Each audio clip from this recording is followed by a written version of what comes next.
The member for Greenway has the call. Thank you, Speaker. My question is to the Minister for Infrastructure and Transport, Regional Development and Local Government, representing the Minister for Broadband Communications and the Digital Economy. Will the Minister update the House on the rollout of the national broadband network in my community in Blacktown and across Australia? How does the NBN offer a clear choice for Australians who want to build a stronger, smarter and fairer nation?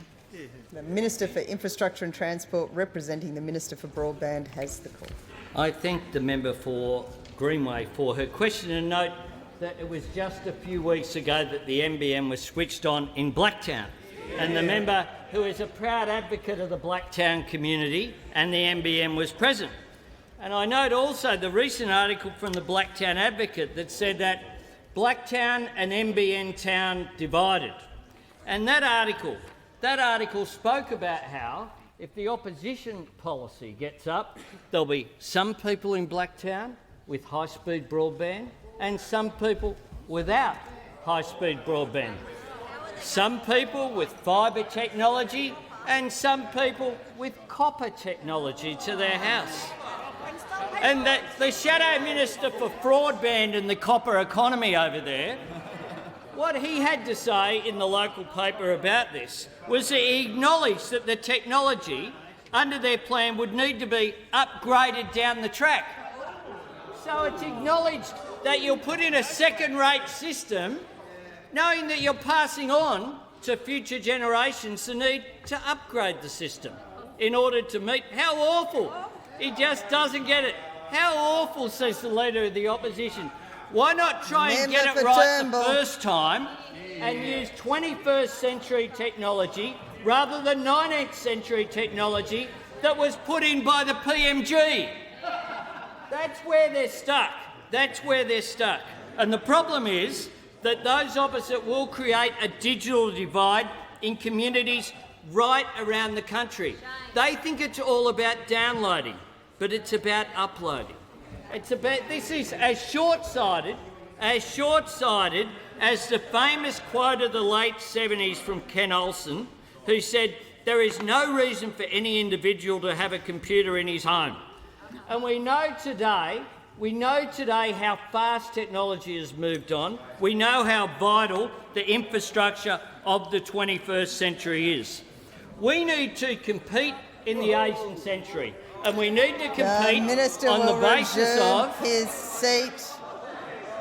The Minister will resume his seat. The member for Wentworth on a point of order. Yes, relevance, Madam Speaker. The member for Greenway asked the Minister to update the House on the rollout of the NBN, and I'm very anxious. There's only 44 seconds left, and you haven't had time to tell us that it's only reaching about 10. The member will resume his seat. That is an abuse of points of order. The Minister has the call. Thank you. It's been Order! The old Shadow Minister for Copper Economy's on the ball. He's on the ball. He's on the ball. It might be that he gets into the 20th century before he gets to the 21st. The truth is he knows. He was so embarrassed by his Leader of the Opposition when they launched the policy. Remember that? There's the Leader of the Opposition, Sonny Bill Williams. Is it an apparition? Is it computer generated? No idea. The rollout is happening, and it's happening in Blacktown. It's happening in Marrickville today. It's happened in Vaucluse, Malcolm. They know the benefit of the NBN, and it's happening right around Australia. And it is important that we don't create a digital divide. The Minister's time has expired. Order. I would have thought, given the number of people I've asked to leave the chamber, that would have sent some kind of signal. Obviously not. The member for Greenway has the call. A supplementary, Speaker. Minister, you've spoken about rolling out the NBN across Australia. Why is it important that we remove the digital divide? The member will commence her question again. The member for Greenway has the call. Minister, you've spoken about rolling out the NBN across Australia. Why is it important that we remove the digital divide that exists between regional and urban Australia? The Minister has the call. I thank the member for her question, because one of the great benefits of the NBN is overcoming the tyranny of distance that has made it more difficult to do business in regional Australia than in the CBDs of our capital cities.